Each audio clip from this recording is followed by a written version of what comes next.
Yeah, it's the last thing we need right now. I don't want any more rain. Just cruising Woolworth. Program, $1. Look at all them logs. How big that trunk is. Ready, breakdown! Breakdown! Breakdown!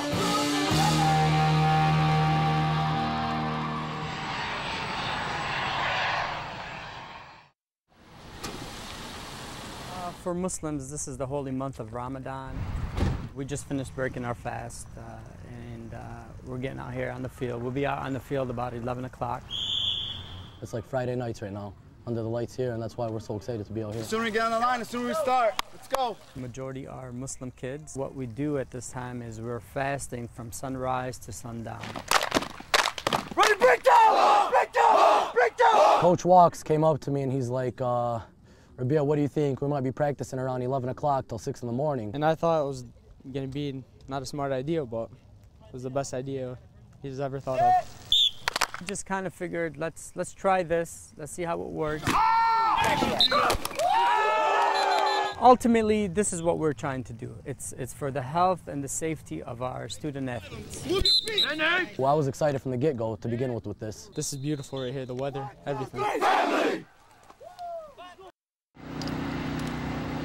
Seems like where we are, they're kind of calling the war zone. On an evening walk around their Dundee neighborhood. Look at all them logs. How big that trunk is. Mandy Cooley, her husband, and twin boys avoid tree limbs, down power lines, and other debris. It's been over 24 hours since a tornado hit their quiet town. The devastation still sinking in. Yes, we're still without power and still have all of our trees and everything at the curb, so it's kind of see where everybody else is at. It's clear some are still waiting for assistance. There are also signs of progress. A lot of people stopped and offered just food. We've got a case of water, lunch, just different people that I've never even met before. Lost this tree here, snapped that one there and drug it over there. A few miles from the Coolies, the Torres family. Large trees that once stood tall now litter their yard. The big maple tree was in the driveway, so I couldn't even get out of my driveway. He said I'm a volunteer, and he actually cut it. I moved all the branches and stuff. These two families still without water or electricity, but like so many others, they're getting by. Just neighbors pulling together, so it's been encouraging and just make a good thing out of a bad situation.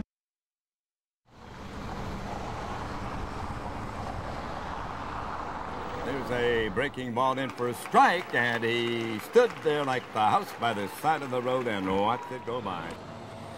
The House by the Side of the Road. By Sam Walter Foss. There are hermit souls that live withdrawn in the peace of their self-content. There are souls like stars that swell apart, and a fellowless firmament.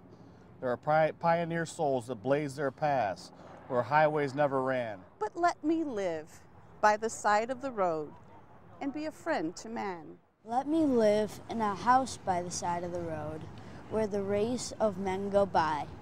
The men who are good and the men who are bad, as good and as bad as I. I would not sit in the corner seat or hurl the cynic's ban. Let me live in a house by the side of the road and be a friend to a man. I see from my house by the side of the road, by the side of the highway of life, the men who press with the ardor of hope, the men who are faint with the strife.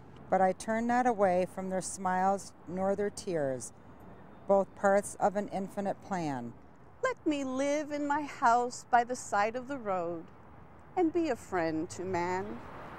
I've never seen the poem, but it's fitting for Ernie. He is a great guy and a great announcer too. A friend to all, not only man, but women and children and Tiger fans here and everywhere. Attention in the neighborhood. Shining light on Detroit's dark streets. We're putting a flyer on each door. This group doesn't care that it's cold. They care about cleaning up this neighborhood by catching the thugs preying on the elderly here. Detroit 300 Neighborhood Patrol. They're going door to door. Detroit 300. We're looking for the two couples who beat the 85-year-old woman and left her for dead. We'll comb you out. We're coming to find you. looking for any lead on the two who attacked and robbed an 85-year-old woman named Mary Saturday. The details motivating their every step. Mary hired the men to rake her leaves. They left her with broken bones after they robbed her. It was deliberate. This was a planned activity. But the problem is they didn't realize that we are smart enough to know that they live around here.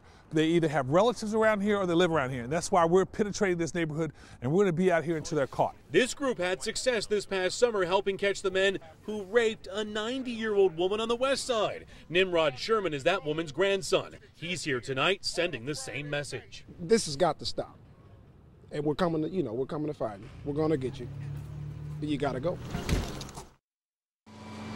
It's so sad. In its heyday, it was a luxury apartment building where captains of industry rested their heads, a prime example of Art Deco architecture that Richard Brown's grandfather and father owned and built.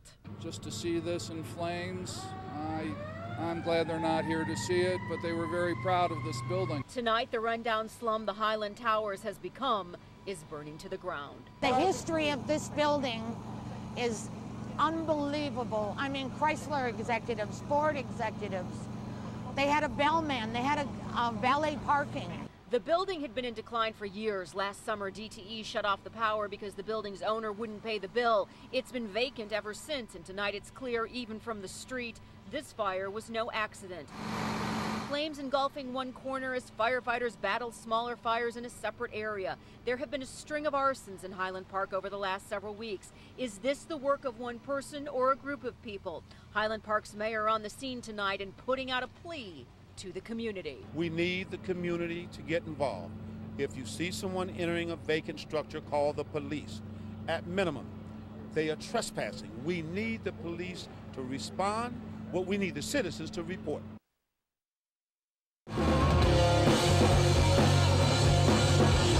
This is actually our second year in a row doing this, the whole Warped Tour. It is absolutely insane.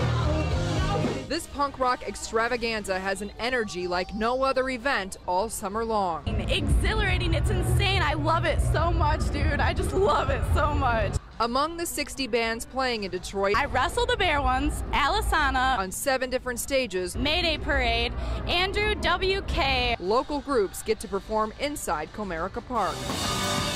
For the Dansby family, this is a must-see. My son made us come. Music's important in our household anyways. We all play instruments. They're in an up-and-coming band. They're called the Bloody Noses. Ongoing for 16 straight summers, Detroit is a hotspot on this 43-city tour. Detroit's the best of this because it's like a lot of rockers, that's why I like it. I feel like they're like shutting down part of the city just to let this little event happen, and it's so cool because all these bands have the opportunity to be exposed to so many people in a different state every day.